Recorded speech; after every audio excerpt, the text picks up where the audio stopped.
쉬운 성경 말씀. 사도행전 27장. 우리가 배를 타고 이탈리아로 가기로 결정되자 그들은 황제부대 소속 율리오라는 백부장에게 바울과 다른 죄수들을 넘겨주었습니다. 우리는 아드라무떼노에서 온 배를 타고 떠났습니다. 그 배는 아시아 지방의 여러 항구를 거쳐가는 배였습니다. 데살로니가 출신의 마케도니아 사람인 아리스다고가 우리와 함께 가게 되었습니다. 이튿날 우리는 시돈에 도착했습니다. 율리오는 바울에게 매우 친절했습니다. 그는 바울이 자유롭게 친구들에게 갈 수 있게 해주었고 그들이 바울에게 쓸 것을 줄 수 있게 하였습니다. 시돈을 떠나 항해를 계속하려고 했을 때 맞바람이 세차게 불어와 키프로스 섬에 바짝 붙어 항해해야 했습니다. 우리는 길리기아와 밤빌리아 앞 바다를 가로질러 항해한 후에 루기아 지방의 무라에 도착했습니다. 그곳에서 로마 군대 백부장은 알렉산드리아를 떠나 이탈리아로 가는 배를 발견하고 우리를 그 배에 태웠습니다. 우리는 며칠 동안 천천히 항해한 끝에 간신히 니도 앞 바다에 이르게 되었습니다. 맞바람이 너무 세차게 불어와 우리가 가려던 항로로 더 이상 나아갈 수 없어서 살몬의 맞은편에 있는 크레타 섬을 끼고 항해하였습니다. 우리는 해안가를 따라 어렵게 항해하여 라세아라는 도시에서 가까운 아름다운 항구라 하는 곳에 도착하였습니다. 시간을 많이 빼앗긴 데다가 이미 금식 기간도 지나 더 이상 항해하는 것이 위험했으므로 바울이 그들에게 충고했습니다. 여러분, 계속해서 항해를 하다가는 큰 어려움을 겪게 될 것이라고 생각합니다. 배와 짐만 손실되는 것이 아니라 우리 목숨까지도 잃게 될 것입니다. 그러나 백부장은 바울의 말을 듣기보다는 선장과 선주의 말을 더 믿었습니다. 그 항구는 겨울을 보내기에는 적당하지 못한 항구였기 때문에 사람들은 대부분 그곳을 떠나 베닉스에 가서 겨울을 보내고 싶어 했습니다. 베닉스는 크레타 섬에 있는 항구 도시인데 남서쪽과 북서쪽을 향해 위치한 곳이었습니다. 마침 남쪽에서 순풍이 불기 시작하자 사람들은 자기들의 계획대로 되리라고 생각했습니다. 그래서 그들은 닻을 올리고 크레타 섬 해안을 따라 항해하기 시작했습니다. 그런데 갑자기 유라굴로라고 부르는 폭풍이 섬 쪽에서 불어왔습니다. 배는 폭풍에 휘말려 바람을 거슬러 조금도 앞으로 나아가지를 못했습니다. 그래서 우리는 앞으로 가려는 노력은 포기하고 바람이 부는 대로 배를 내맡기고 표류하기 시작했습니다. 그러다가 가우다라는 작은 섬의 남쪽 방향으로 떠밀려갈 때에 우리는 간신히 거룻배를 끌어올릴 수 있었습니다. 선원들은 거룻배를 끌어올린 다음에 밧줄로 동여맸습니다. 그들은 배가 스르디스의 모래톱에 걸릴까 염려하여 돛을 내리고 배를 바람 부는 대로 떠밀려가게 했습니다. 우리가 폭풍에 너무도 시달리자 이튿날에는 선원들이 짐을 바다에 내던졌습니다. 3일째 되는 날에는 배의 장비마저 내어 던졌습니다. 우리는 며칠째 해도 보지 못했고 별도 보지 못했습니다. 바람은 계속해서 거세게 불어왔습니다. 결국 우리는 살아남을 수 있다는 희망을 모두 포기하고 말았습니다.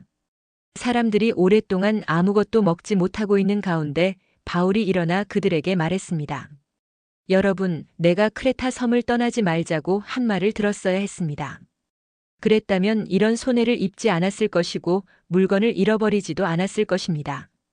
하지만 여러분, 이제 제가 권합니다. 용기를 내십시오. 이 배만 잃을 뿐 여러분 중에는 한 사람도 목숨을 잃지 않을 것입니다. 지난 밤에 나의 주님이요, 내가 섬기는 하나님의 천사가 내 곁에 나타나 이렇게 말해 주었습니다.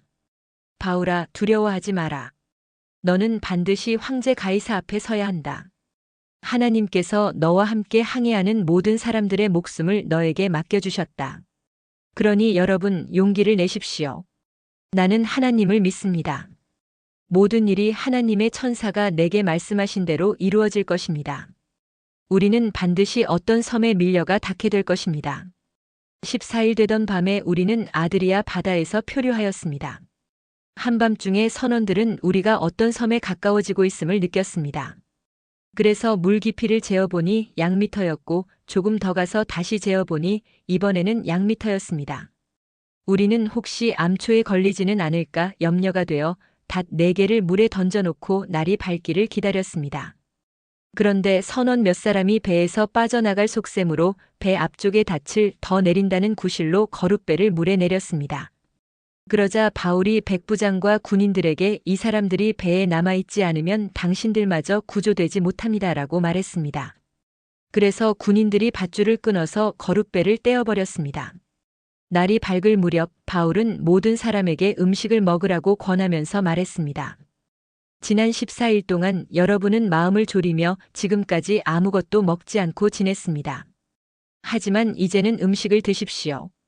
그래야 살아남을 수 있습니다. 여러분 중에 그 누구도 머리카락 하나도 잃지 않을 것입니다. 바울은 이 말을 하고서 모든 사람 앞에서 빵을 들어 하나님께 감사 기도를 드리고 빵을 떼어 먹기 시작했습니다. 그러자 사람들도 용기를 얻어 음식을 먹었습니다.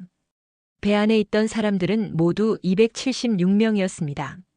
사람들은 음식을 배불리 먹고 나서 식량을 바다에 던져 배를 가볍게 했습니다.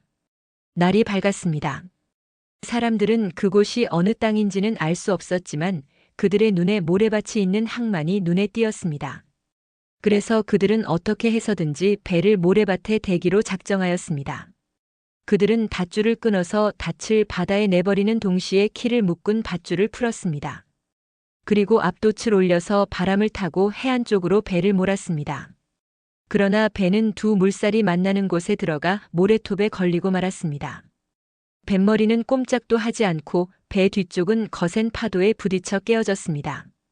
군인들은 죄수들이 헤엄쳐 도망칠까봐 그들을 죽이려고 계획을 짰습니다. 그러나 백부장 율리오는 바울을 살리고 싶어 했습니다. 그는 군인들이 죄수를 죽이지 못하도록 헤엄칠 수 있는 사람은 모두 바다로 뛰어들어 육지로 올라가라고 명령했습니다. 남은 사람들은 널빤지나 부서진 배 조각을 붙잡고 나가게 명령했습니다. 그들은 모두 무사히 육지로 올라왔습니다. 오늘도 은혜 넘치는 하루 되시길 기도드립니다.